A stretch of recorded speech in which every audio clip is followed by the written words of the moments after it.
And welcome to another episode of More Than Dice, episode 156. I'm Gonzo. 56. I'm Kathy. And John is on Vacantly his way is where back. John goes.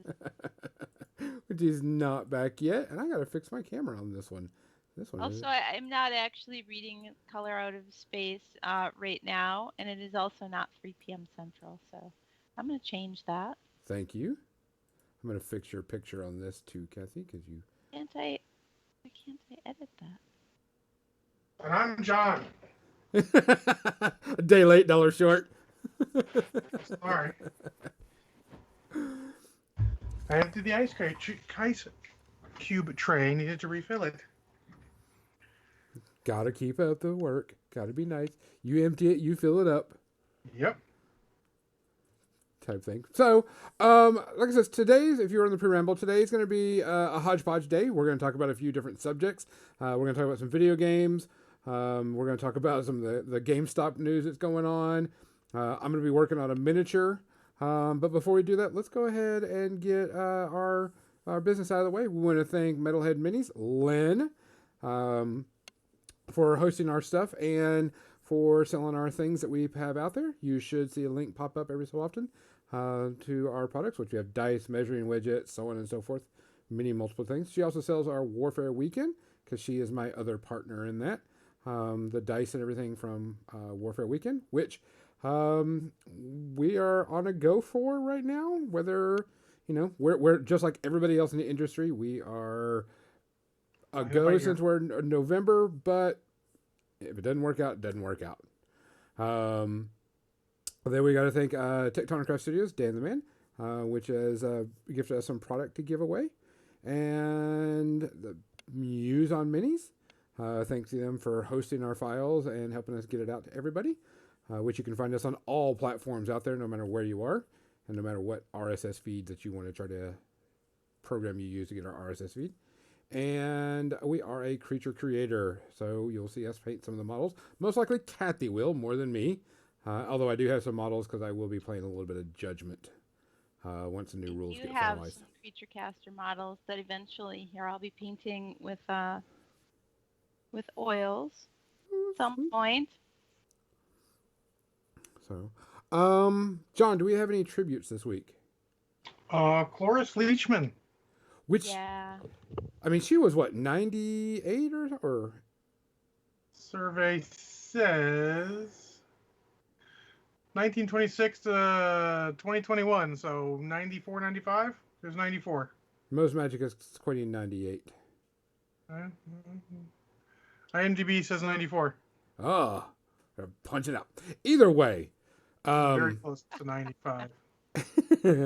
It's interesting because I went back and started looking at, cause, I mean, I know who the person is, and started looking back on all this stuff. And I was like, man, I mean, 98 is a long time to live. 94 is a long time to live. And the amount of movies and TV shows and things she was in is outrageous. Well, I've been scrolling for a bit, and I'm just hit 1999 here. Yeah, you're going to scroll for a long time because I went through the entire list looking at it and trying to figure it out. Yeah, she might be most known for, she played Granny in the Beverly Hillbillies movie. Yep. Speaking. I mean, the movie that I know her most from is from Young Frankenstein, of course. Yes. That's one of my favorites. That's so funny because I'm remembering her from the Mary Tyler Moore Show.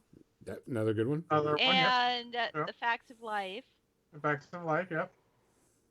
And she was the mean grandma in Malcolm in the Middle, I think. Yep. Never saw Malcolm in the Middle, but okay. So yeah, she's been in a lot of stuff. Anything. She had a long storied career. Yes, which is it's interesting. I was like, because I mean, I haven't heard her doing anything in forever. Because I mean, she's 90-something years old. But you're like, yep, I remember those things. Her later is a lot of. She did a lot of voice acting too. Yes, I think she did like some superhero voice acting or a lot of a lot of cartoons. Granny Goodness and a lot of the Justice League DC stuff. Yeah. But no, she was working right up there. I mean, she was working right up in the 2020. Oh yeah. Um, I don't. Oh, Is that it? hey, Hinton, I didn't see you sneak in there. Let's see what else. I think that was about it. It's the only one I recall seeing. Yeah. So John, what are you drinking tonight, by the way? I'm doing a Moscow Mule. I was deciding what kind of mule to do, or a dark and stormy. I decided for a Moscow Mule. Gotcha. Kathy? I am drinking rum and coke. Rum and Coke. I'm going to try something. This was a gift from Captain Mizzy, a Nitro American Milk Stout. So I'm going to pop this open and we're going to try this because I've drank most of that reasonably corrupt black lager. Ooh, did you hear that? Yeah. That nitro going off. So, guys, be safe out there. Protect yourself. Wear a mask. Sanitize. Wash your hands. Don't go out unless you have to. Be careful. I mean, we like seeing everybody here. So from all of us, to all of y'all, cheers. Cheers. Mizzy says pour it in a glass, Gonzo, you barbarian. Nope, not going in a glass. Cannot go in a glass. What do you mean cannot? I mean, it can. I'm just not getting my ass up to pour it in a glass. You have to have the proper glassware to drink something like that. Oh, I got a few of those, but I'm not going to do that. I actually have a drink straight as I can. Games Workshop beer stein that I don't use too much because I don't drink beer. Should use it more often for other mixed drinks, but hey. I don't Or usually to think put paintbrushes in. it's a little high class for that.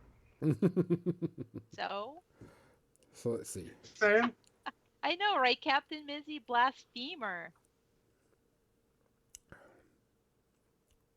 It's not as chocolatey as I thought it would be. Or mocha, I Did should it say. say chocolate? It has a mocha notes.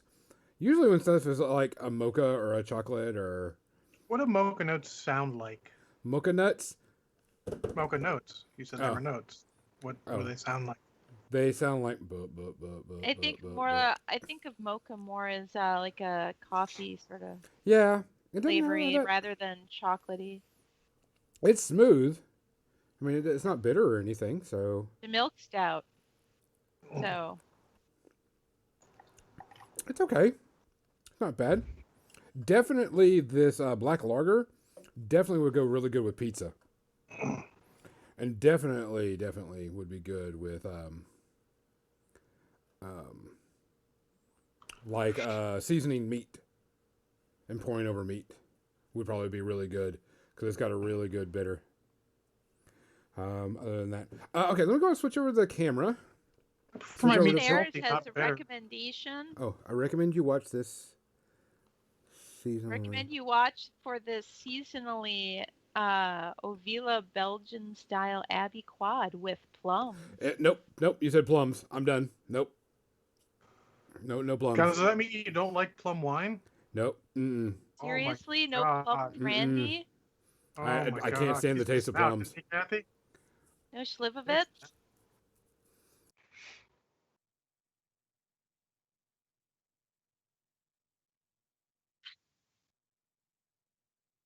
Huh. I don't know. We always Plum knew wine's Gonzo pretty was good. a little odd. Yeah, he's a lot odd.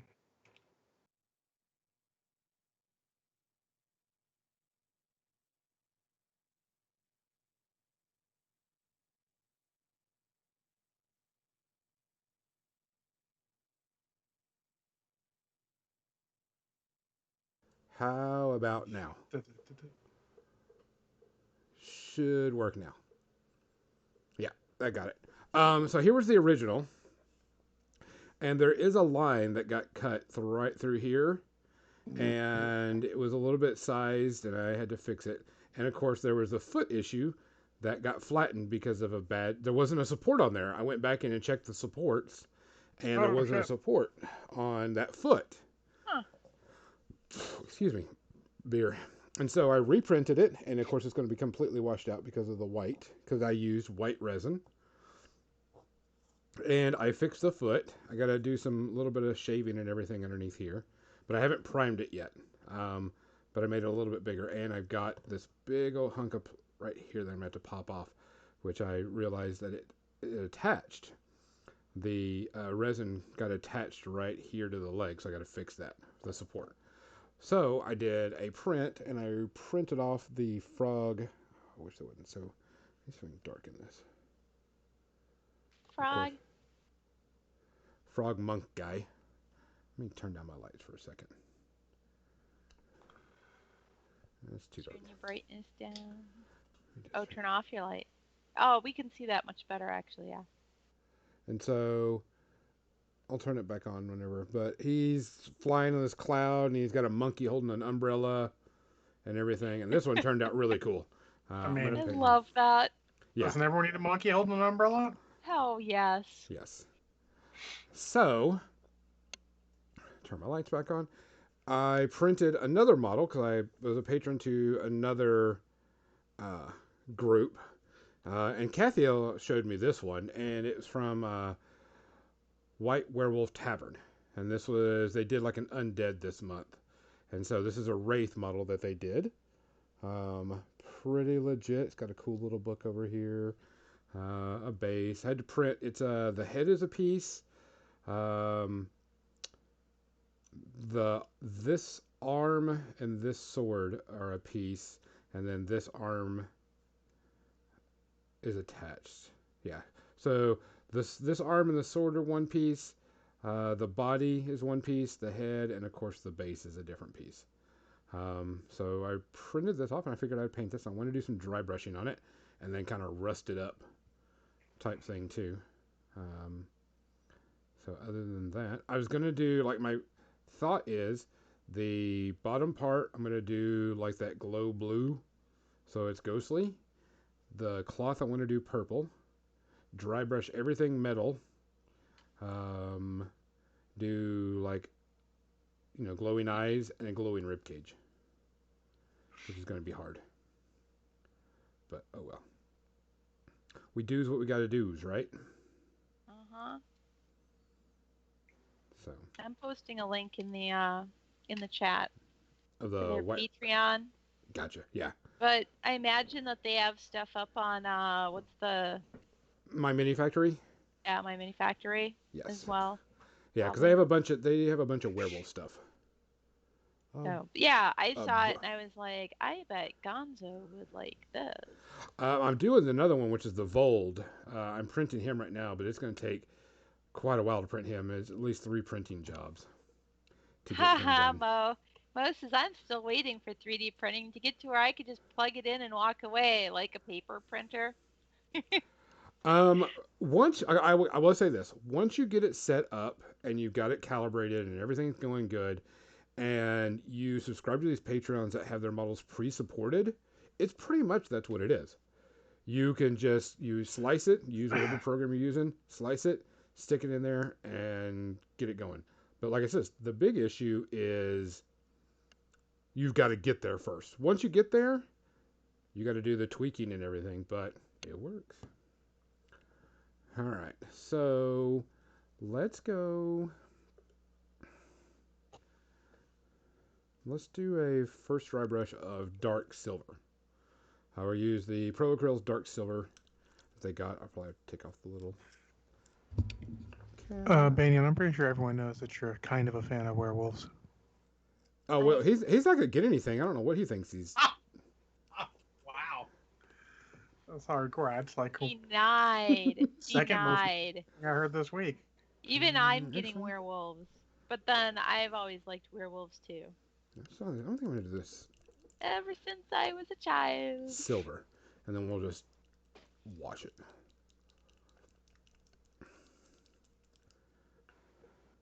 I always wanted, as a kid, I always wanted to turn into a werewolf like Lon Chaney Jr. I mean, as long as it's like Teen Wolf turn into a werewolf, not like American Werewolf in London turn into a werewolf. Which, that, if I remember correctly, when they did that transformation, that was like the shit at the time. And That it was really amazing. freaked out. Yeah, it really freaked out a lot of people. You could tell it hurt the guy to transform and Oh, yeah. everything, but wow. So It was cool. really cool looking. It was one of the coolest transformations that I'd seen for the time. Let's take a look at this. Legionnaires wants to know if you remember Throg, King of the Trolls, John. I do. Oh, Oh, Moe's Magic has the old Wolfen medals from Confrontation. I always loved those. I wish I had more. I only ever had a chance to paint one, and that was the Wolfen Vestal. They were supposed to bring that game back too. Huh. what, Confrontation? Yeah, Yeah. There's Didn't somebody they bring who it back and didn't it fail again? I don't there's know. there's something called Cadwallon where Oh I yeah, think you can get those old Confrontation things still. I don't know. that Cadwallon. I think the sculptor that did the confrontation models did the models for that. They're the same models. Oh, are they exactly the same models? Yeah. Dang. Like they Okay. have the Cessair Celts on there, and those are Confrontation models.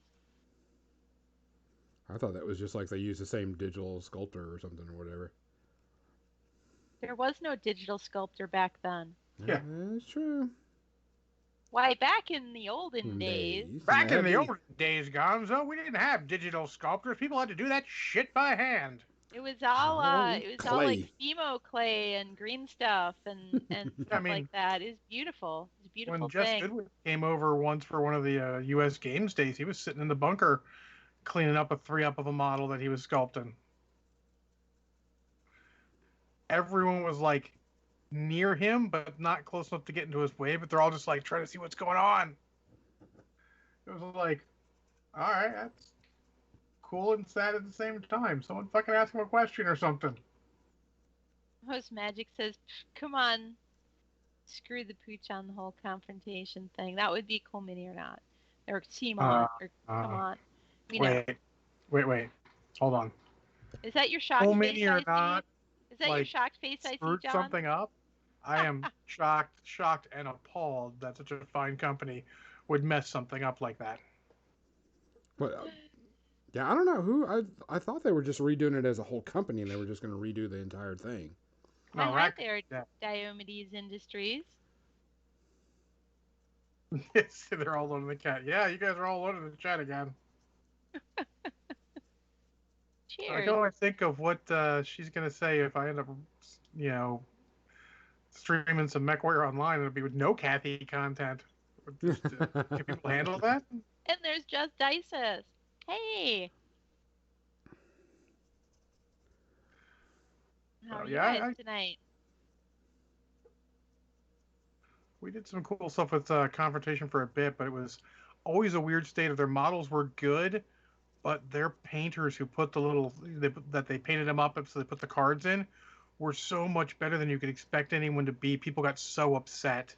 So they did all this freehand and stuff. You're like, oh, look at this model. You're like, I got to freehand that? Oh, gotcha. So I never got to play it. Gonzo. Yeah. There's a question here. Uh-huh. How are you dry brushing that?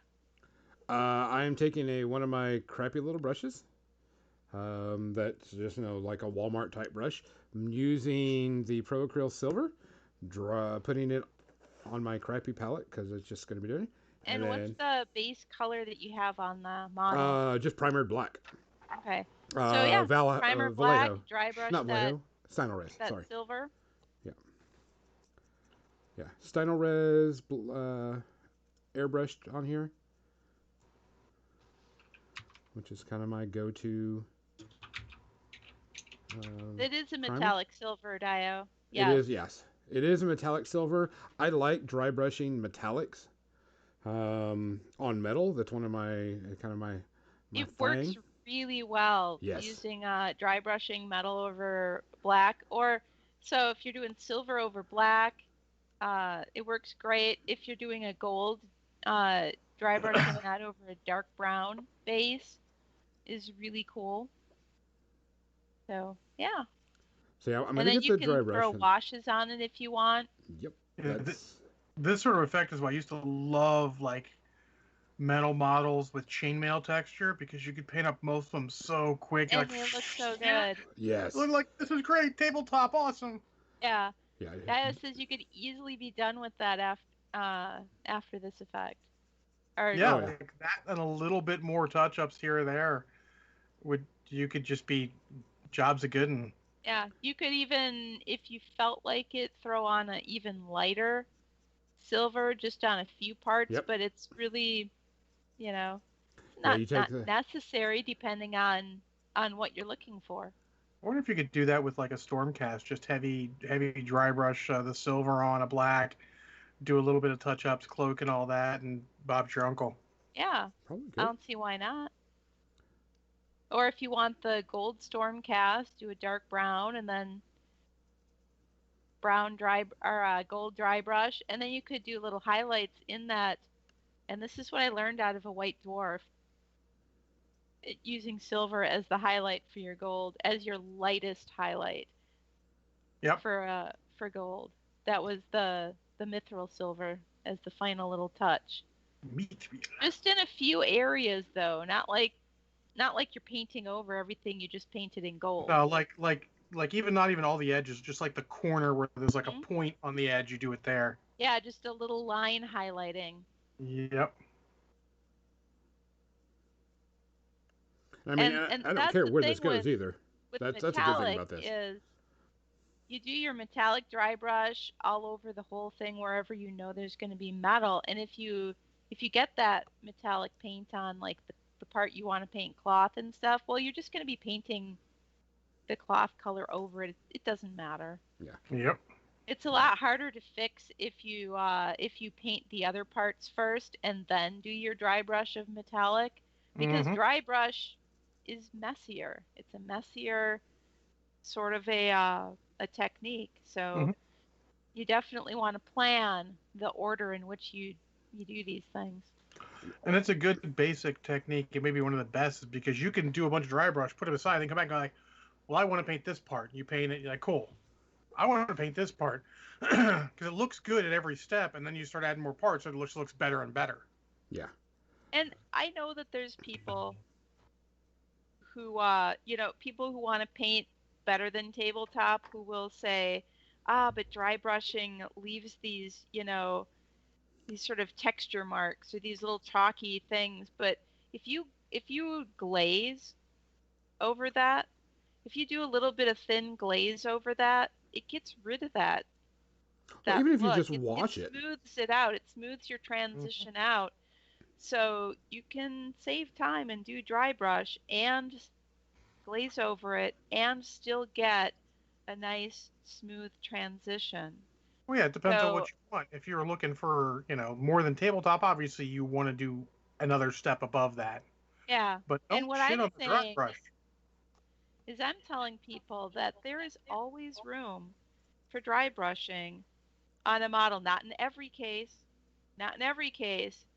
but you want to do hair, or you have something with a whole bunch of, tiny little nice textures, go ahead and dry brush. Yeah, get a small enough dry brush, and you won't make a huge mess of it, and it'll be great.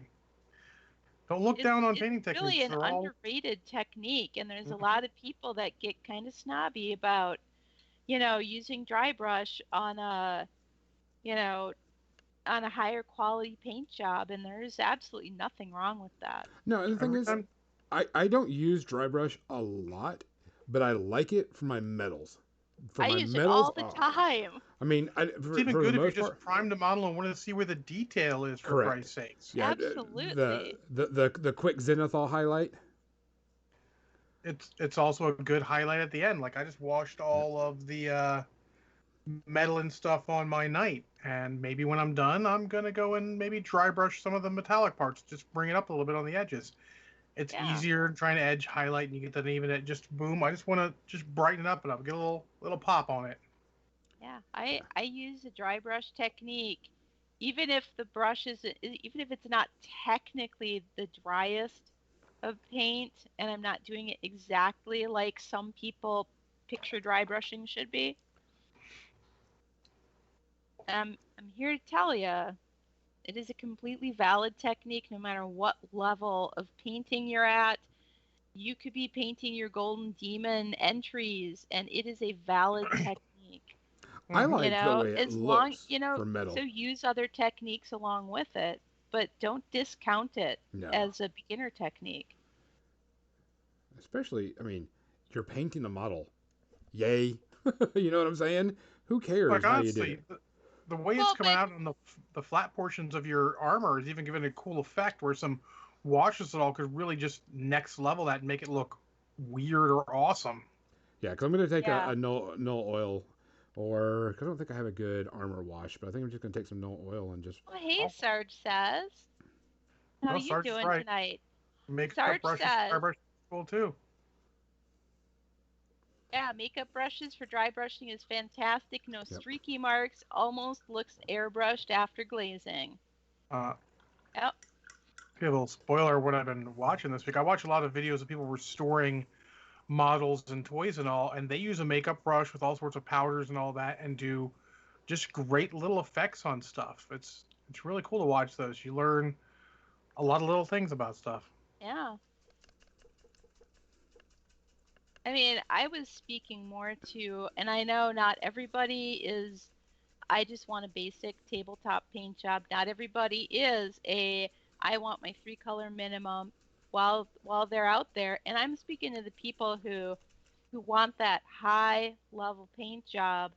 And then they say, but I don't do dry brushing. That's a rookie technique. And I'm here to say, fuck them. It's not a rookie technique.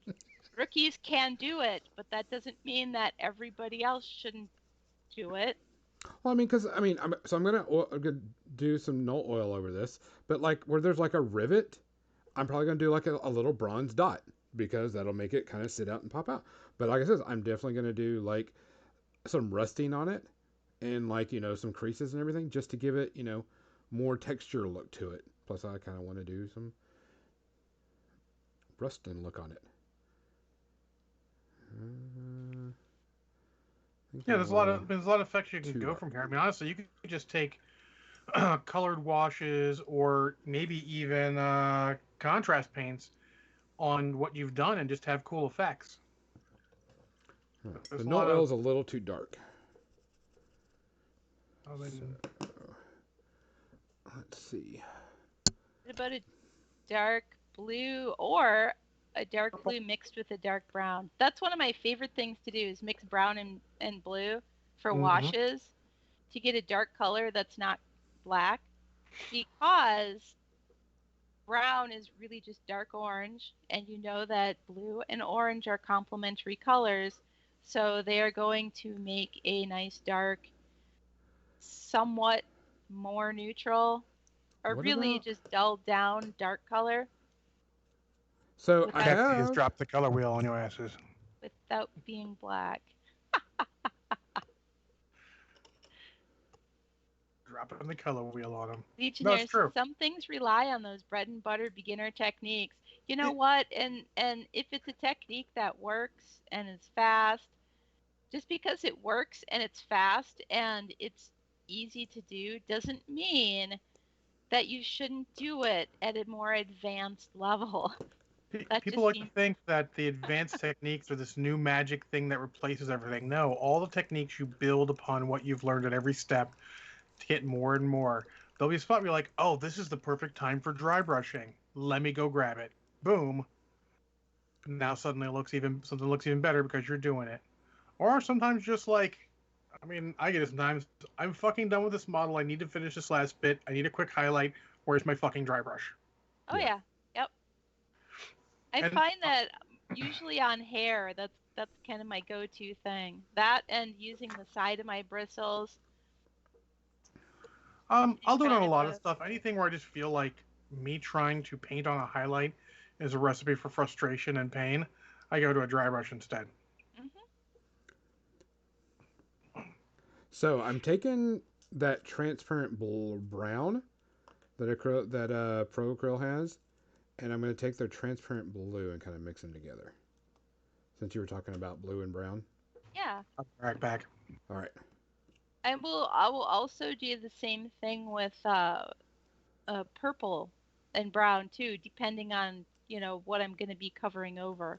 Some things I may want to have a slightly more purple cast, but I don't want it to be bright purple, and so I'll mix brown with it, and that will mute it down because again, brown is basically a dark orange, and orange is kind of a yellow and red mixed together. So purple and yellow are also complementary colors. So now you kind of have that, your brown is going to mute the saturated nature of that purple. And those Pro-Acryl transparents are really saturated colors. They're really nice. Yeah. But if you want it to be not quite so bright, then you just try and find that complementary color. So for purple, I would use maybe a brown or try a yellow, maybe an orange. Do they have a transparent brown? Now I'm looking. Yeah, Black, I just did a transparent blue, brown. green, yellow, orange, red. I don't have a Pro-Acryl transparent brown. Oh. Possible Jim has it. Jim always taking stuff. It's just funny because neither one of us is using acrylics right now, so. But who knows? But yeah, those transparents are amazing. They're really nice. All right, so clean this brush off. I'm gonna use a smaller brush to get this in the crevices. All right, so I'm not touching that one. Uh-oh, did somebody say something interesting? I'm being terrible because you just said smaller brush, get it in the crevices. I said I wasn't going to touch that one. But you ruined the joke by not getting the joke. Thank you. I appreciate it. It's only because it wasn't funny. Oh, man. You guys are tough tonight. Damn. Kathy is on. Saying. I don't know, but I say crevices all the time, and sometimes I say crevasses. Crevasses. So. Oh, it's pretty funny, honestly. But I'm 12, so what do you want? We all are. It's good. Oh, and here's the other model. I started printing him. I've only got 2 pieces so far. So, he's still working on him. I don't know how this arm's supposed to go on here. I'll have to figure that out later. With glue. What? No way. I'm thinking glue. Yeah, I have to agree with John here. Something like that. I mean, or you can pin it, but if you pin it, you probably need glue still. Or you take a blowtorch, melt it down, and then read together, I mean, right? you could solder it. I mean, that's... Let it cool. What could go wrong? I will tell you a story. One of the earliest conversions my buddy El Marshall made was taking a Dark Reaper Exarch, and we had taken the shuriken cannon off of something, and he soldered it into him to make the conversion. Didn't glue it, and buddy, oh no, he soldered it. Okay. I was like, all right, that works. A little much, but it's not coming off.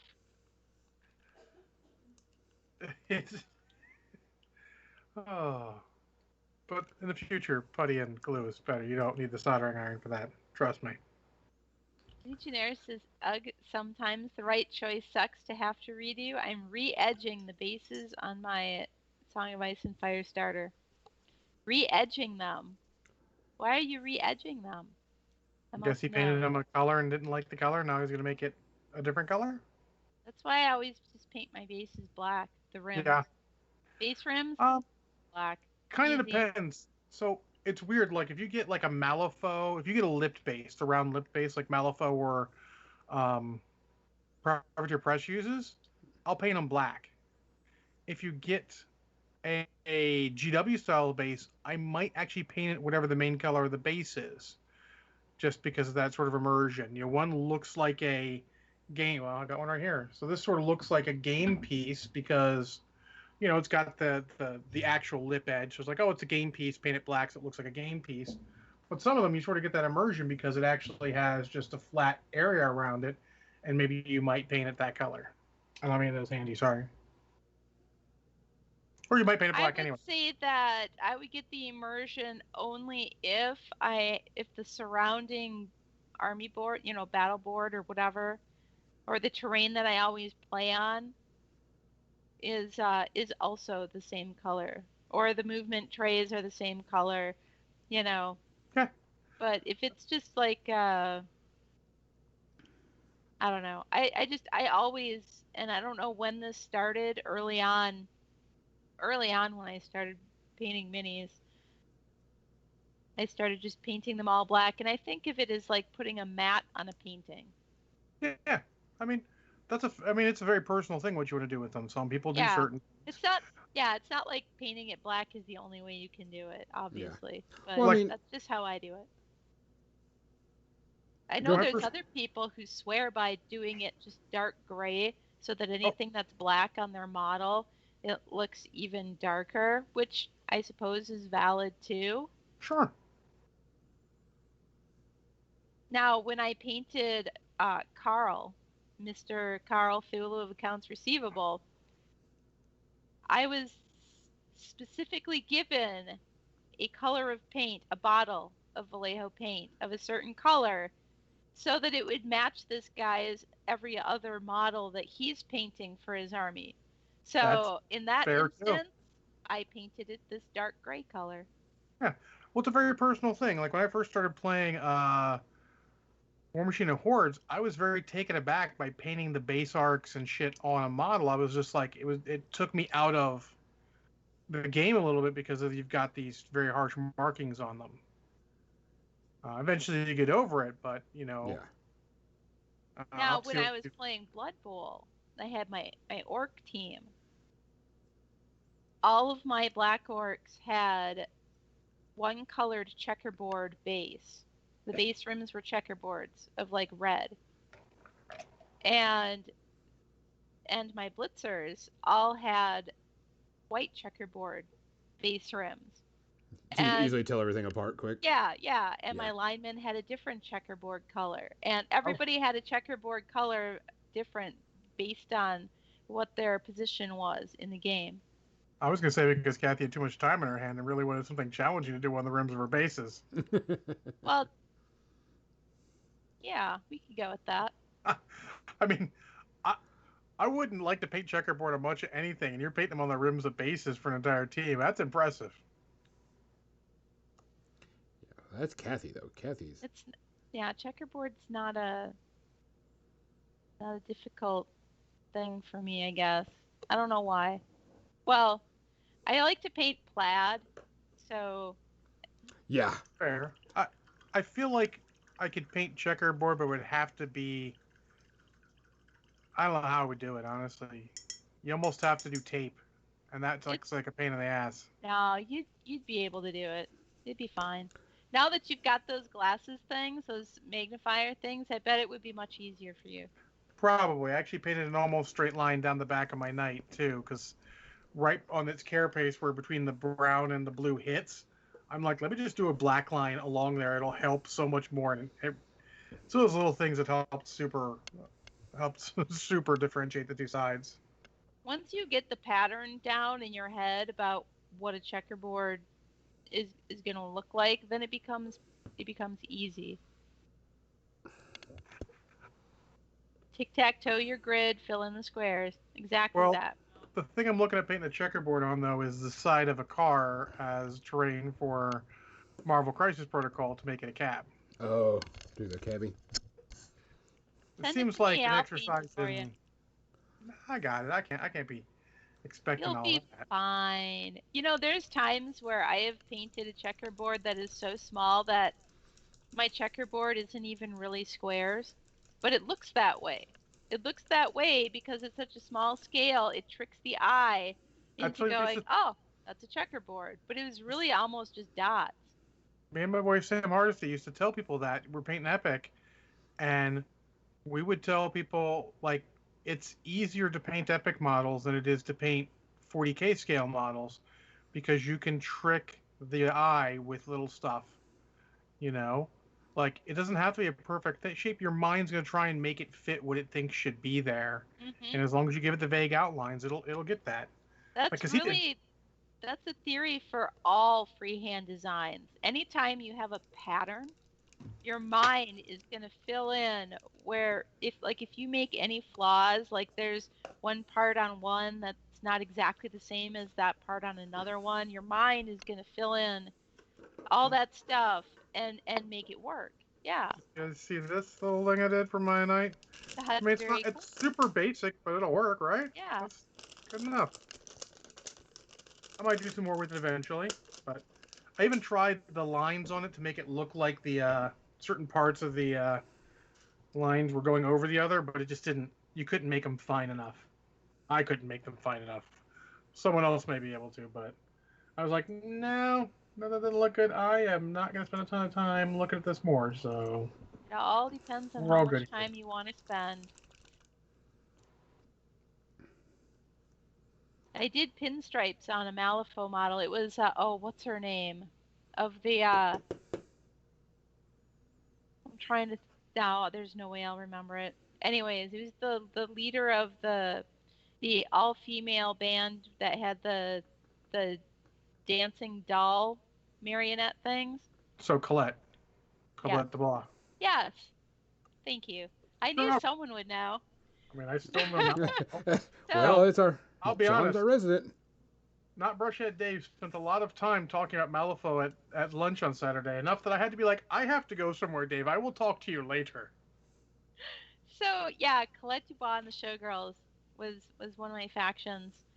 So I have all the metal ones. And I painted Colette, and I painted her outfit to be white with red accents. And it had red pinstripes down it. And I thought they were really fine when I did it. And then I got done, and I looked at it, I stepped away, and I went, I really could have, if I had spent more time. You could have made it finer? I could have made them finer. You know, and finer and closer together. But I don't know. You know, it's a learning moment. Wow. You paint a model. Is it perfect? When you look back on it, maybe not. But that's only because you learned something while you were doing it. That's why it doesn't look perfect. Yeah.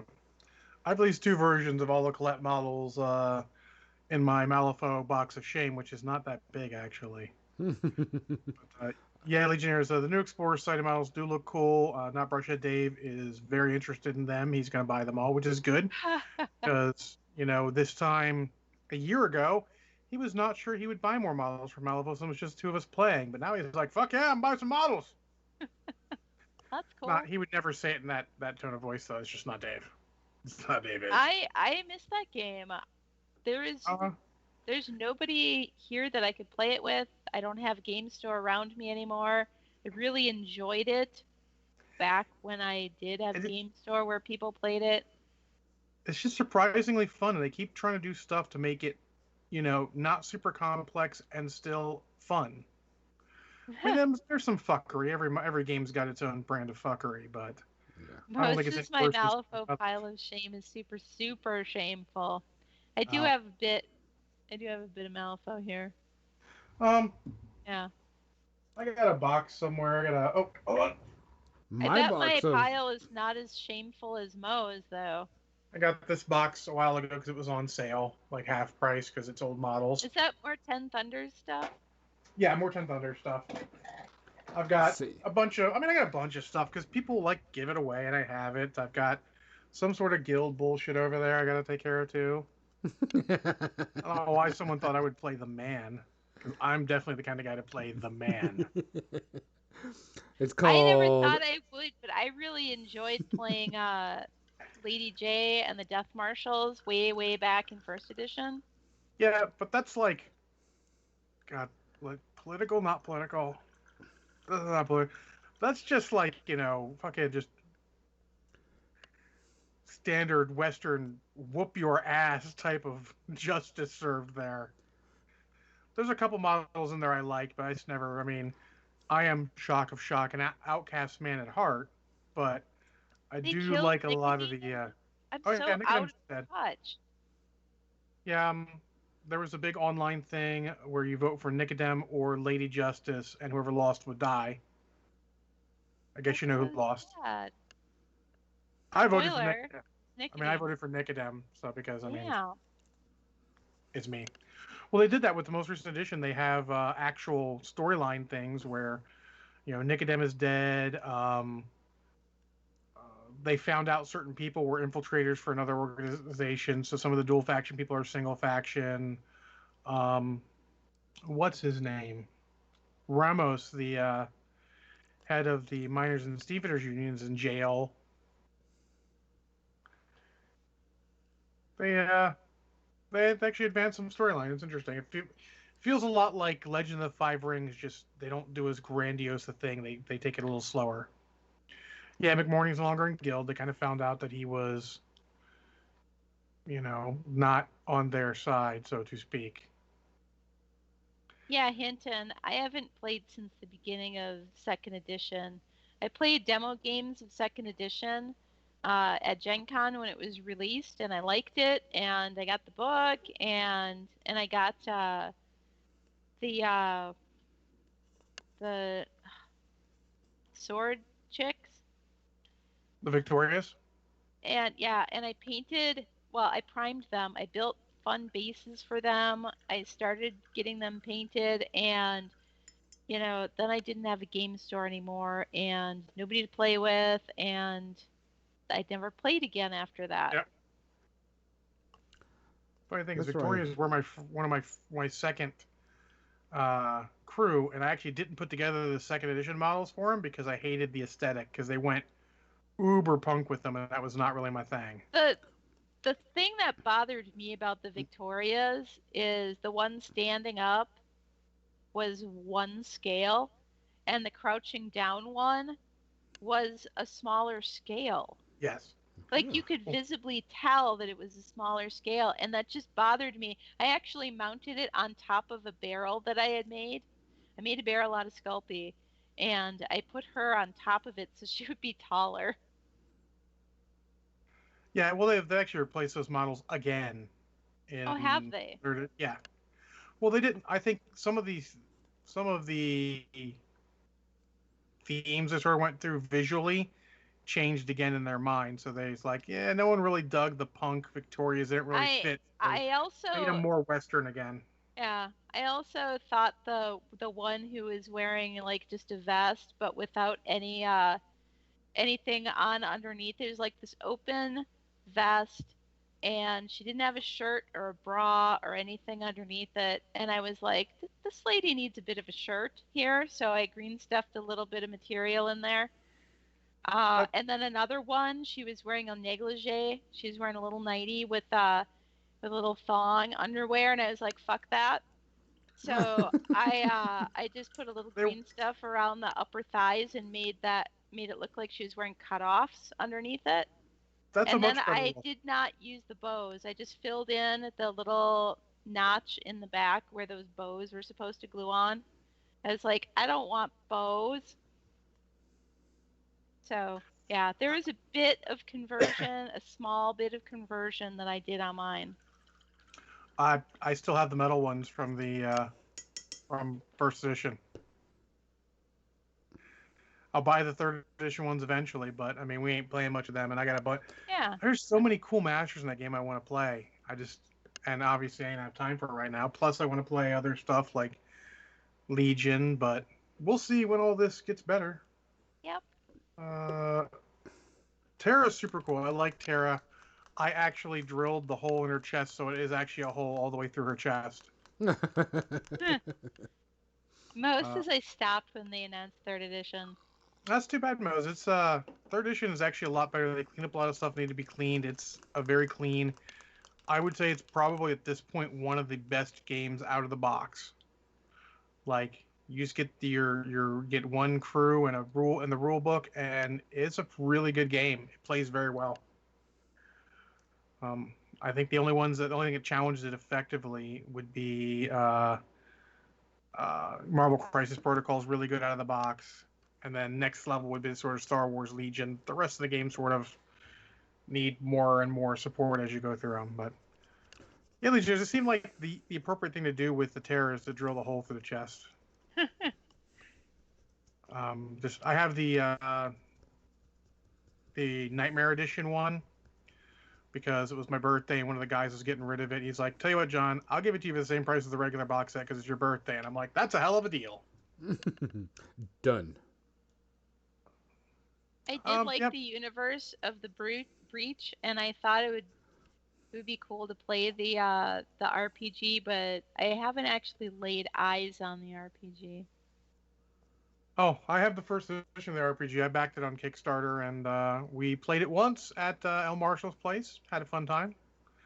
I was a big hulking brute of a guy, and we didn't really play necessarily by the right rules, but we had a good time, and isn't that what's important? That's all that matters. Because I tell you what, the Red Joker flipped when my action came up so many times. It was like everything like, hey, this bad guy who's like, oh, he's badass. I'm like, well, I'm going to pull out my knuckle dusters of justice and punch him in the face. And it's like, Red Joker, like, I guess we're done here. I addlepated him. We had to look up what that meant. What? You don't know what addlepated is? It's like, well, really, addlepated means crazy. So let's just know she's not still of Death Marshals, if I remember correctly. They changed a lot of the way things work just for balance issues. Mose, I do agree that 2 year traditions is not necessarily enough, but if you have enough errata, if it's become big enough, you might want to think about a new edition. I prefer the 2.5 sort of idea to 3, but apparently I had enough ideas to go, so they went. Oh, this just in. Gonzo has an important email with cute Kathy emotes waiting for him. All right, give me a second. And then Mo's a bit upset about the limited edition models. I'm not really worried about the limited edition models. I know you can only buy them when they have their sales, but since none of them are actually separate models, they're all just the same models, just a different version of them. Their accounts as. I don't really have a problem with it. I think that's actually the proper way to make those models rather than other games that have literally like a whole different character. Yeah. Well, like FFG's doing it right too. So sure, they have the limited edition Vader and Luke, but they're just Vader and Luke. There's no special whatever. So it's not like there's game-breaking rules for this one special character that you can only get at a certain time, which is totally different. Yeah. Well, some of those I think they are limited run, but the thing is that they just end up with more of them than they thought. They don't sell quite as quick, so they have them here or there. I don't really have a problem with it. I mean, it's kind of cool. Like, I like when they get a weird theme. The only problem I would have with them is that if you make a whole gang like that, it's hard to get enough to make the whole gang. You really got to shell out a ton of money to get it all at once. Like the unicorn, the Pixie Farts and Unicorn Dust, whatever the one they did, which was really weird gremlin one. I'm like, you can't. Yeah, Unicorn Vomit Crew. Yeah, it's super cool, but it was so hard to get enough at once. Or the Crazy Cat Lady one instead of the rats. It's just so hard to get enough at once. That would be the problem I have. Is I think it's tough. I like the one-off models more, where you get just an alternate sculpt. Like, hey, do you not like punk-looking? What's her name? Taylor from the Victorious crew. No? Well, here, get the Western-looking, Taylor when they do their sale. Super cool. I would say they definitely don't necessarily do everything the best they could, but they do pretty well. I mean, I totally skipped I think it was, not Misaki, what's her name, starts with an M, Mei Feng. They did a sort of 80 retro punk version of them. I sort of skipped that. Yeah. The cat version of Hamlin was super cool and thematic, but I was like, yeah, nah. I don't even have the rat version of Hamlin, to be honest. Banyan was a fan of the rat version of Hamlin, but, I'm a fan of killing all of his rats and making them all dead because it was fun. There's your Kathy emote. And if you want to get the winking Kathy... Of course there's a winking Kathy. She's like, only she doesn't come with a hand, so. No. The winking Kathy. No finger guns on winking Kathy. She is the 10K bits emoji. 10K channel points? Oh, there you go. 10K bits. 10K bits, I believe.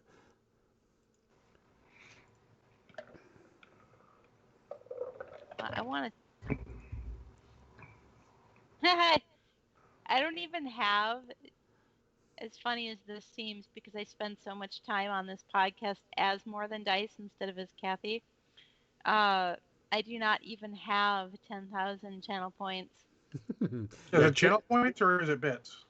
Okay, Oh, it's bits. You're right. You're bits, right. It's yeah. bits. The Gonzo bit is 1K. The Gonzo wink is 1K. John's going to be our 5K wink, and Kathy wink will be our 10K. I'm never going to get Kathy wink. That's I'm never going to get this. How do I get my emote? How do you get your emote? How do I get my emote? Can you give us bits? Either use bits or log in as More Than Dice. More Than Dice has all of them. Being able to use it in somebody else's chat. When I'm Kathy Wapple. Yeah, that's true. We got to find a way to do that. We'll have to figure it out then. I know that probably if you subscribe to the channel, you'll get all the More Than Dice ones.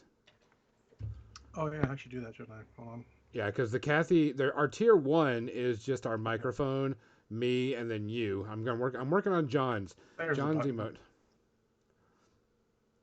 Can I? Where's my prime? Will it have a beanie? Is there a way you can make like a propeller beanie? Because I feel like maybe John should have that. Ants. You want a beanie cap? I want John to have a propeller beanie. Oh, I'll see if I can have John have a propeller beanie. I don't know why. First Malort, now propeller beanie. I don't know which one's worse. Or he needs a unicorn hat or like cat ears. Yeah, I don't know if I'll have to look to see if we can find a way that, using channel points, but usually emotes are done through bits and other things. But if we get 50 subscribers, 50 subscriber points, we'll get another emote slot. So we're at 24 subscriber points. So okay, I did a black wash on the metal and then did a quick silver wash on top of it just to kind of make it pop. So I need to make it kind of rusty. What do you think, Kathy?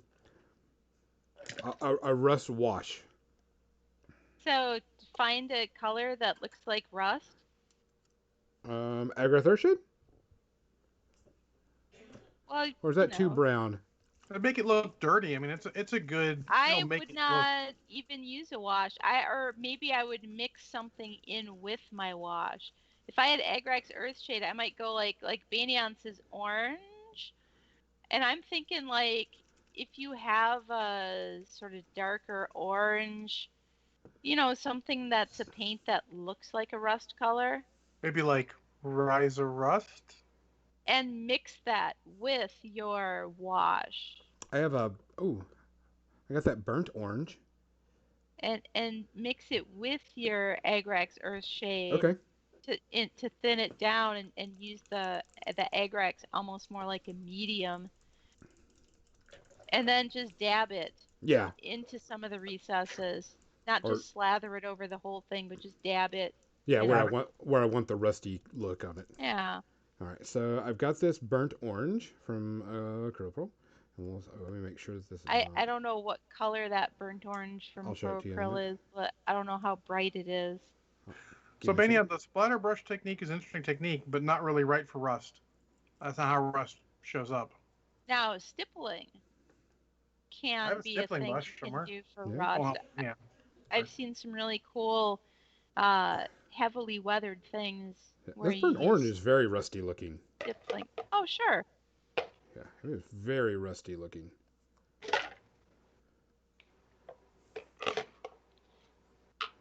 The splatter brush might be cool for heavily weathered things, but you'd have to mask off everything else. Yeah. On the other hand, he hasn't started painting everything else. Did you just want the sword to be rusty, or do you want his... I'm going to do it all over the armor, just in certain spots, just to kind of... Because, I mean... So you could, after you apply the stuff in the crevices as the very last thing you do, you actually could do a little bit of splatter. I would actually be silly, and I would do the armor rusty and the sword to look absolutely impeccably clean, so it looks like it's a magic sword. That's so funny. That's how I did Felix's axe, my Nurgle, that Nurgle guy with the pumpkin head. Mm-hmm. And I wanted to experiment with the really highly reflective metal, non-metallic metal on his axe, but his axe looks totally corroded and everything. But I was like, well, he's like Felix from The Odd Couple, you know. He's like Felix Unger. He's obsessed with keeping his axe clean at all costs, but it's totally got holes in it, and it's pitted, but it's super shiny.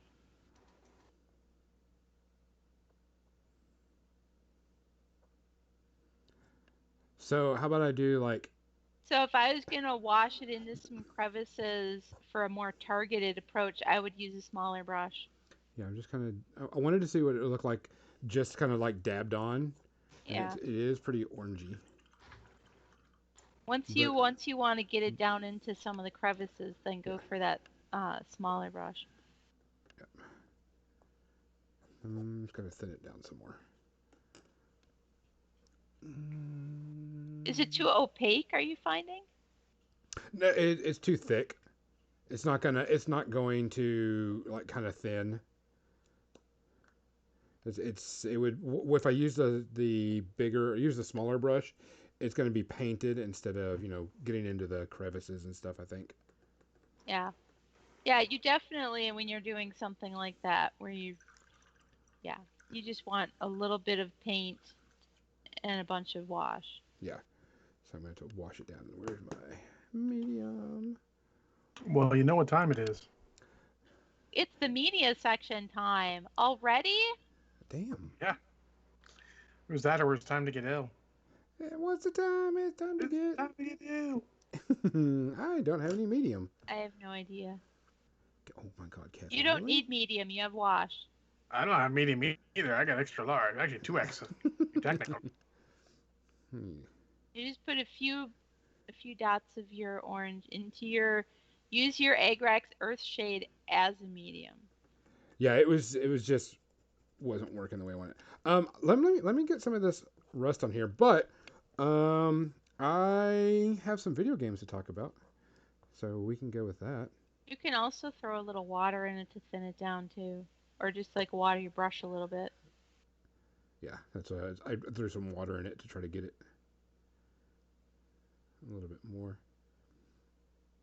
I think I'm going to do what John said, is keep the blade like pristine. Yeah, and I'm probably going to go back over it a bit and maybe add like a blue highlighter to it to kind of, make it glowy. Yes. I would actually, depending on how the rest of the model looks, if you're going to go purple for the thing, maybe yellow glaze it. I could use that Necron green. Or green, yeah. I got that Necron green that we could do too. Yellow just came up my mind first. Green would be a nice ethereal sort of color. Yippers.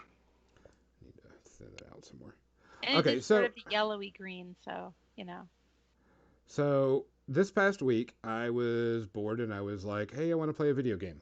So I've been trying to find a video game that it's not going to break me because I'm still waiting for them to do some good patches to Cyberpunk. And so looking for a good video game and doesn't play MechWarrior Online with John. I see how it is. Something I can play at my sad. play at my TV on my console. Sounds like an excuse. Yeah. And so I was searching free games or anything that I could think of. And so I downloaded Path of Exile or whatever because Banyan had mentioned that. And I was like, it's okay, but it wasn't what I was looking for. And it's grindy as fuck. Yeah, it is. It's a Diablo style clone, so yeah. Nothing wrong with it. I didn't find nothing wrong with it at all. Too And so I kept on, just kept on looking. And I guess PlayStation, they're doing a um, games under $20. So I was like, okay, what am I going to play? And so I looked on there and I spent a total of $8 on 2 games. And the 2 games I picked up was the new Thief. I think it was done in like 19 or 2015 or something like that. And then Titanfall 2, which I never played, and everybody was saying Titanfall is supposed to be a really legit cool game. So I downloaded those. And so I started playing Titanfall first because I was like, okay, sounds interesting. And okay, the graphics are okay, game's okay, but I don't like jumpers. Games that are all about, there's like a whole bunch of jumping stuff to it and everything. Oh, yeah. I kind of got disheartened by it, but I'm still playing it because when you get to play in the mech, it's fun as shit. Because you get to blow up stuff and just get to have a good time. And then when you play as just a normal guy, yeah, it's fun too. But to me, it's just okay. So I've been playing that, and I was like, you know what? I want a game that's not like strictly combat where I'm just throwing everything to the wind and kind of going crazy with it. And so I bought Thief. It was $1.99. I mean, I couldn't pass that up, type thing. So I've been playing that, and everybody knows the Thief games. Thief games are, stealthy, try not to get attacked by stuff or you'll die, type thing. And I found out I really missed that game. I really missed the please don't kill anything, but try to survive. I don't think that's cathartic enough for me. The sneak around type thing and be sneaky and so on and so forth. Oh yeah. Yeah, and I was really enjoying it. I mean, it's each level is kind of a puzzle because you have to get from one spot to the other without dying and so on and so forth, which was okay. Don't have a problem with it. I really like it. It's a lot of fun. Graphics, they're okay. I liked the original Thief series when it came out because I thought it was really neat. I'm going to have to re-dry brush that. So I heard Titanfall 2 has a really cool multiplayer thing, although I don't know because it's probably just deathmatch stuff, and I really don't care for deathmatch stuff. So yeah, I prefer, honestly, for games like that, I prefer co-op to deathmatch. Yeah. Though, to be fair, I played a ton of Halo type games with deathmatch, me and my buddies on Friday night. That was super fun. Yes, with a bunch of friends, but just randos and everything, I could see how that would be really, really annoying. I want that. I'll play MechWarrior Online. Get plenty of randos there. Yeah. And the quality level goes from, oh, hey, you're pretty good, to, oh my god, what are you doing? So, been playing that. I'm having a lot of fun with both of the games. But I thought it was interesting that, the game I'm enjoying the most is the one that I do the least amount of combat with. or also the least amount of money in. Yeah. I mean, that's the thing. Especially $1.99?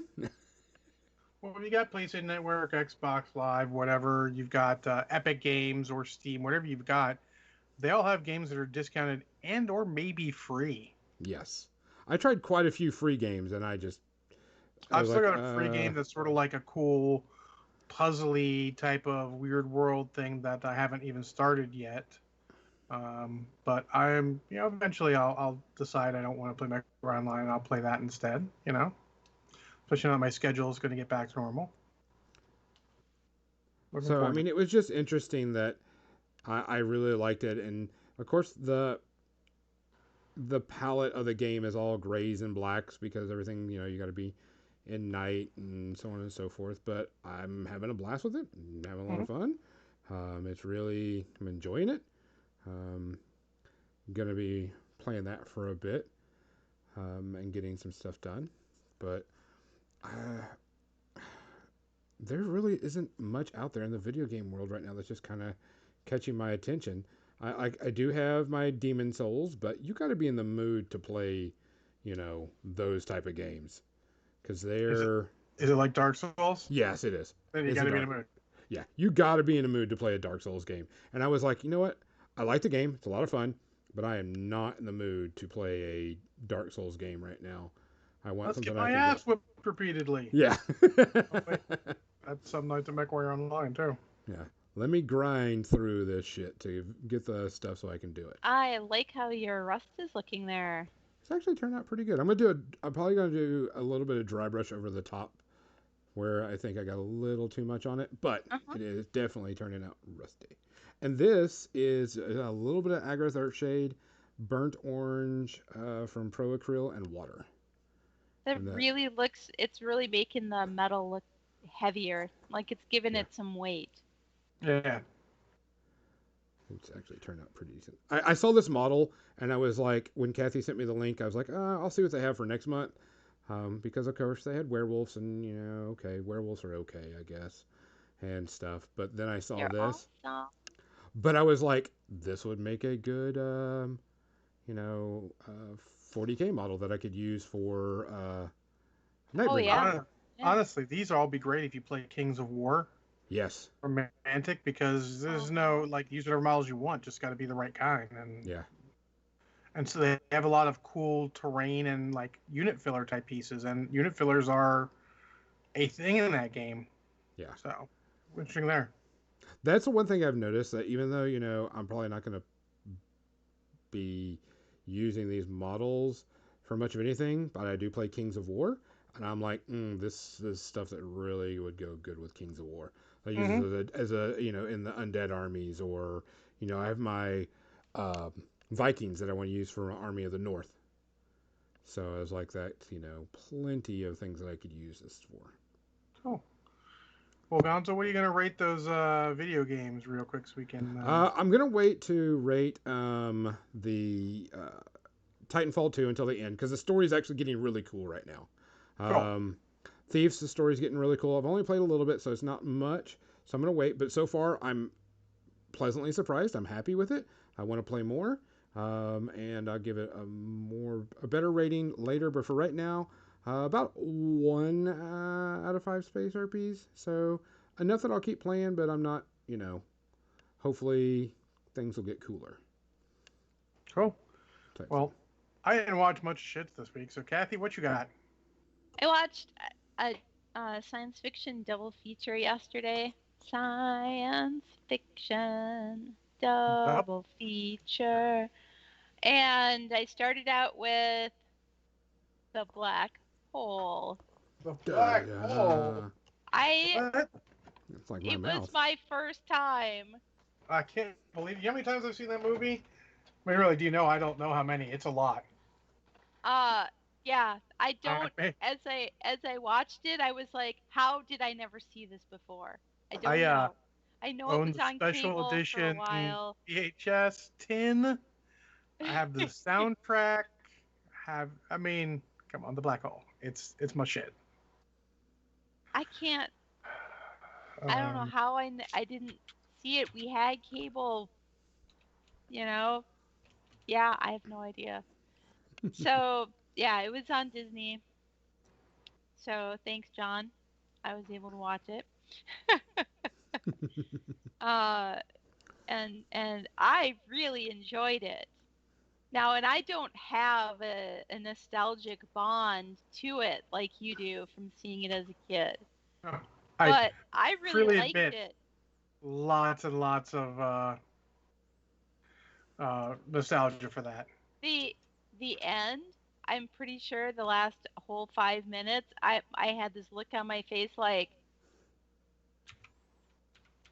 what? What? Yeah. Huh? Like, how, what, how? So that was like my last 5 minutes of the movie. But that did not erase my enjoyment of the thing overall. I loved it. So... where do you want to start with? You're talking about the end. The end is very 2001. Honestly, the first 5 minutes in, I was like, wow, this is a really short movie. They all die. But they don't die. And then, yes, it turns out that there's an entire movie after that. Well, the one thing that's interesting about Black Hole is it's not your typical Disney movie. No, it is not. Completely off what they normally do. It was deep, but that was at that time where they did more deep, sort of creepy, dark sort of things. It is very creepy and like the USS Cygnus is a super gothic-looking spaceship, and I love the fucking design of it. It is great. Yeah, the models were great. The sets were great. So here's a funny little tidbit about that. When they made this movie, they asked ILM if they could rent their camera that they use for shots on a matte painting, and ILM said no. So they made their own, which turned out being an just strictly better version of the camera. In your face, it shows because those scenes are so good. Like, I know a lot of people give this movie shit. Neil deGrasse Tyson gives this movie shit because there are points that are not scientifically accurate. There are points where even Kathy was saying, "How are they still alive?" So the big one is when they get into the probe ship with no spacesuits on. It's because when they went to go get the spacesuits, they looked fucking comical and terrible, and they're like, "It'll be better just to not have any spacesuits. Trust me." And it's darker than a Disney movie, but it still sort of feels action-packed and vaguely fun and whimsical at points. Oh, absolutely, yeah. The Vincent and Bob thing was amazing. The duel with Star was very fun. Yeah, and I love the robot designs. I love Vincent. I love old Bob. You get Slim Pickens as old Bob, and you get Roddy McDowall as Vincent. Just great. They both did great jobs uncredited in that movie. And the rest of the cast is pretty good. Maximilian Schell is fucking on point the entire movie. Anthony Perkins is good. I couldn't believe Ernest Borgnine was in it. Craig, I think her name is. Ernest Borgnine is awesome. He plays his role to the hilt. And Robert Forster, who passed last year, is one of my favorite actors because of that. He's a great, he'll put his all to the role. He's just never got a chance to really do a ton of stuff, and he was great as the captain. Who played the? I can't remember. I can't remember the villain. Oh, Hans. Maximilian Schell played. Yeah, he's Reinhardt. Like a famous German actor. Yeah, and he did a great job. He was sinister when he needed to be, charming when he needed to be, and creepy as fuck occasionally. And he played unhinged well when it came time. Oh, yes, he did. And it was all, the acting was good. I would say this movie is very much underrated by people. The concept of it was really good. It was deep. It was deeper, and I didn't know what to expect because I've never read anything about the black hole. I never read a synopsis of it. I had no idea except that there was a black hole. And there was. And where does it lead? Don't know. The movie doesn't even answer. No, I totally could see it setting up for a sequel that never happened. And I was talking with a friend of mine. What? There was a comic book sequel to it. Oh, right. That's what he mentioned, that there was a comic book sequel to it. But how cool would it be, like, all these years later for them to, like, make the sequel? Because it's a black hole, so time and space totally have no meaning. Yeah. You can totally do it. I love the movie. If you watch it, keep in mind when it was made. Keep in mind, like, the only scene that really gets a bit egregious is there's a one scene where you're like, they should have space suits. Keep in mind they didn't because they didn't have time and their props would have been. Yeah. Yeah. Disney made a lot of those movies because Matt just mentioned Tron, which is another one of my favorites that was not well received in its time and should have been more well received. Oh, see, I saw Tron back in the day. Oh, yeah. I saw it in the theater. I lived in North Carolina. I remember going up to the theater and my sister trying to crush my hand in the car door accidentally. Wasn't traumatic at all. But there you go. It is a movie that some of us love because of nostalgia, but I very much enjoyed overall. There'll be parts you're like, but most of the parts I feel people will enjoy. Yeah, I don't know what Kathy was it, yeah, but I I'm a didn't zero. have any ties to nostalgia. I would give it 2 space herpes, but that's just because of those what, huh, and the ending. But overall, I absolutely would watch it again. I enjoyed it despite 2 space herpes. It was really fun, and the concept was deep. It was deep and it was dark. Awesome.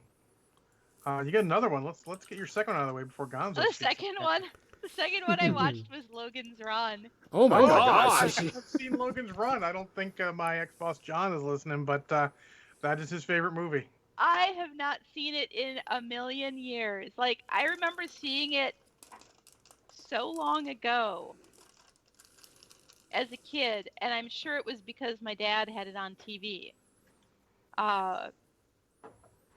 That as a kid, I remember the Ankh symbol being something in my head, you know, and I didn't know why, but it was like connected to some kind of sinister something, right? I mean, I'm talking about like, when I say as a kid, I mean maybe must have been 5 or 6. I mean, that's another movie. It's not really a 5 or 6-year-old sort of a show, but I always watched TV with my dad, and he didn't care. So I've seen it since then, but not for like 20 years or so. It's been a long time. 76. This is pre-Star Wars. Oh yeah, so okay, 76. Yeah, it's just pre-Star Wars, just on the cusp of Star Wars. Yeah, you got to keep that in mind, because honestly, a lot of the models and effects they use hold up well. Others not so much. Yeah, that's true. Yeah. Ice Cave. I mean, basically, to me, as I watched it now, it seems like the whole thing takes place in a mall. You could say that. Until they get outside. Yeah, Michael York is leading that. I love Michael York. And then Richard Jordan plays his other buddy, the other Sandman. The Sandman, yeah. And he does a good job in that too. He never got enough vocals. He does, yeah. And he comes unhinged towards the end there. He gets really a little crazy at the end, and he gets the crazy eyes, you know, and he does a really good job. But it's understandable that I like Future Shock sort of books, and this movie is that kind of Future Shock sort of, you know, that sort of, I don't want to say post-apocalyptic. But it kind of is, because the whole society is based because of the apocalypse. Yeah, dystopian. Yeah. Yeah, it's sort of a mix of the two. It's half of one, half of the other. Yeah. But I've always liked that sort of story. You know, like Brave New World and This Perfect Day and things like that. So I've always liked Logan's Run, and it was nice to see it again after so long. Yep. And it is, I would say, to the modern crowd, it is technically underrated. It is a sci-fi classic. It's been remade in different versions many, many times, different, you know, the same theme, but never to the same sort of effect if you keep in track when it was made. Yeah, it's a good movie. People should check it out. It's a classic. And the novel that it was based on was in the 60s. It was the 1960s when a lot of these Future Shock sort of dystopian books, you know, really came out. Well, yeah. Well, the 60s is when sci-fi really started to hit for sci-fi things, where it was examining society through the lens of sci-fi. Like, sort of went to extremes and everything, but it sort of showed this is what the kind of shit that can happen. That was a lot of sci-fi's original thing, and this is definitely one of those. Yep. What do you give it? I'm gonna go with a couple of space herpes on this too, because of the age of it, and there's cheesy things in it, and it does take place basically in a mall. If I remember correctly, when I reviewed this a year and a half ago or so, I didn't really put it on the Space Trooper scale. I put it on the Casablanca scale because it's old enough that I feel like it can't really hold up to modern movies. Oh, on a scale of Casablanca to Cats, I would put it in the middle. I put it significantly closer to Casablanca than Cats. It is in that area. Maybe it leans a little closer to Casablanca than Cats, but it's somewhere in the middle. Yeah. But yeah, doesn't Jenny Agutter look good in her little flimsy shift? I mean, and she does a much better job than Farrah Fawcett, who is hell yes, present. Yeah, that's about yeah. And Banyan mentions, because he watched the movie with me when I watched it a year and a half ago, he said they could remake it. Absolutely, this is a movie that's ripe for a remake. It's time. It's been I was thinking 50 the same thing. years almost. They could really do a cool Logan's Run now. Oh yeah. And do it just straight remake of it. It would be fine. And you can change some things, but this is one where it's been long enough that a straight remake would not be unheard of, unlike other things. I've never read the book, and I feel like I should read the book, the 1967 book by, I don't remember the guy, Nolan. Anyways, I kind of thinking they wanted to remake Logan's Run. I just think it's just stuck in development hell. William F. Nolan. Okay. And George Clayton Johnson. It's got pretty good ratings on Goodreads too, so there you go. So I guess we can let Gonzo talk about stuff again. Gonzo. Well, I was actually talking, and I said that I had a little bit of echo, so I had to fix that. I watched, of course, the newest episode of WandaVision, and they finally got to the monkey. Yeah. Before you get into the good, can I get to the bad? What? So 2 fucking hours into the series, basically, they get to the fucking monkey. Yikes. Yeah. They finally get to it. You finally get to find out. I'm not going to spoil it because it just came out. But they finally get to what's actually happening, and what's going on, and the cast of characters. I've heard it's good. It's really, really good. Kat Denning is in it. I'm not sure I can get through the arrogance of 2 hours until you get to the fucking point. Yeah. It is a mistake. Yeah. But Kat Denning is in it, which I love her. Yeah. She plays her character Darcy Lewis in it. So isn't the Asian guy from Ant-Man and the Wasp John Woo or John Woo? Not John Woo's Woo. In it? Okay. No, John Woo.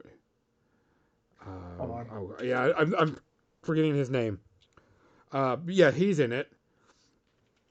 So I mean, you get to find out what's going on. The whole story, no, but they finally get into the meat of what's going on with Wanda and Vision and all this other stuff, and it gets kind of creepy at a couple of times on some things. Randall Park.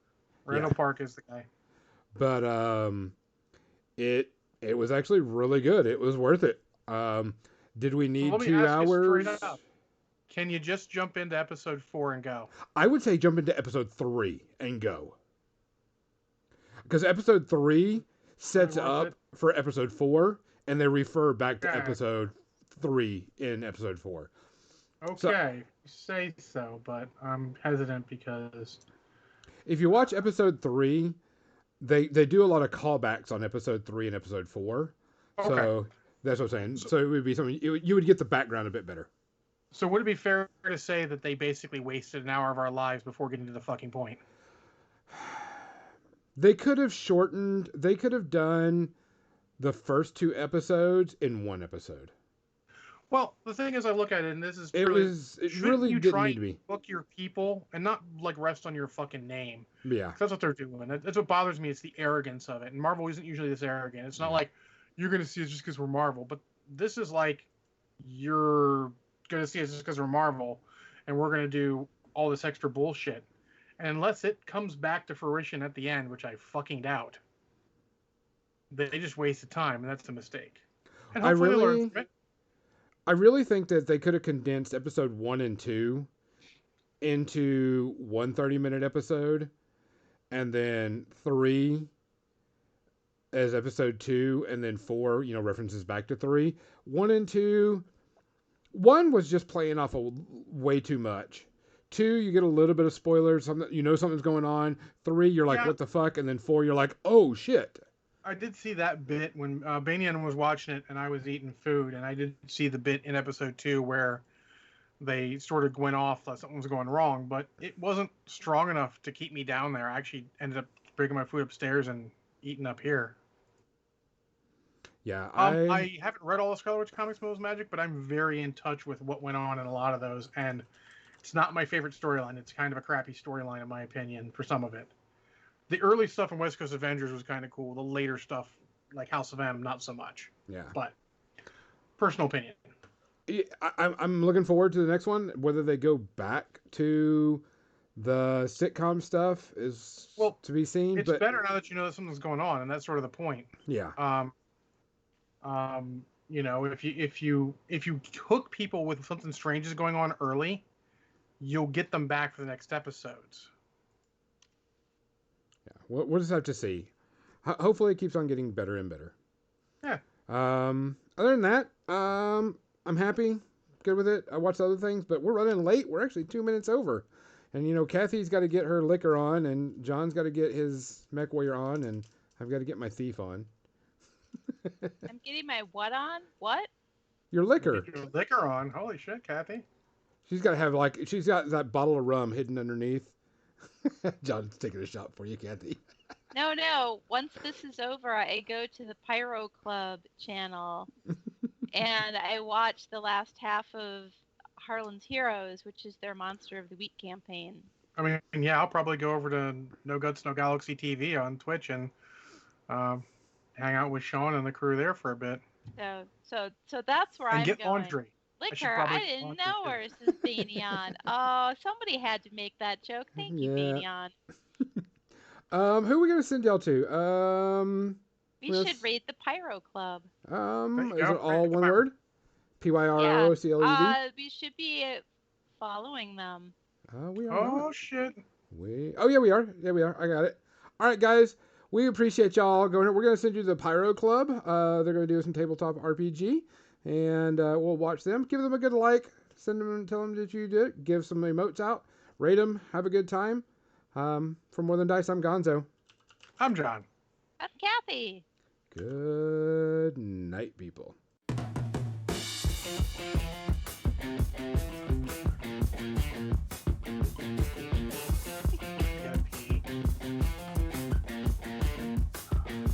Getting old, apparently. I pee all the time. Or I drink too much. Probably drink too much.